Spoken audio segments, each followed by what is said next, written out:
She screamed at me from the porch, "Turn it off right now or I'll have you arrested." But I didn't move a muscle. My boots sank a little deeper in the muddy edge of the land as the water rushed past, swallowing the shiny driveways of houses that weren't supposed to be here in the first place. Those 35 homes, every brick, every fence, every mailbox, all of them had been built on my property without my consent.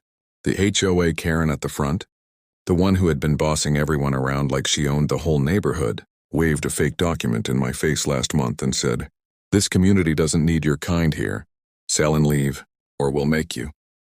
I stayed silent back then, because I already knew something she didn't. She thought I was just some old guy, living alone by the creek.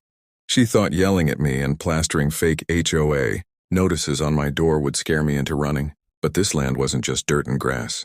It was my family's land, registered under my grandfather's name long before these houses even had blueprints. Last week she crossed the line.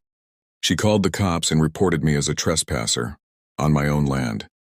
When the officer showed up, I laid down the original deed, complete with federal survey stamps. The cop's eyes shifted, but Karen kept screaming like a banshee, "That paper means nothing. This is an HOA community now." That's when I realized she wasn't just arrogant, she was desperate. They knew they had stolen this land and they thought I was powerless to fight back. They didn't know about the dam. They didn't know I had been holding the water back for months, waiting for the day they'd push me too far. And now, as the water kept rising around their white picket fences, I finally said the line I'd been holding inside for years. "You built your kingdom on my land. Now watch it wash away."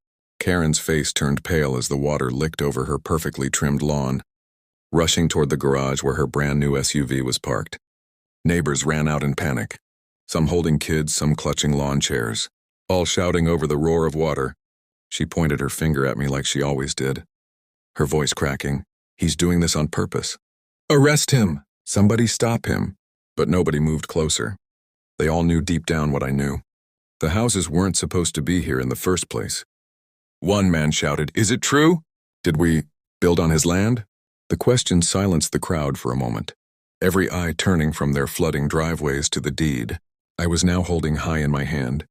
The seal glistened under the weak evening light. Karen snatched the paper, tried to rip it, but before she could, I pulled out my phone and pressed play.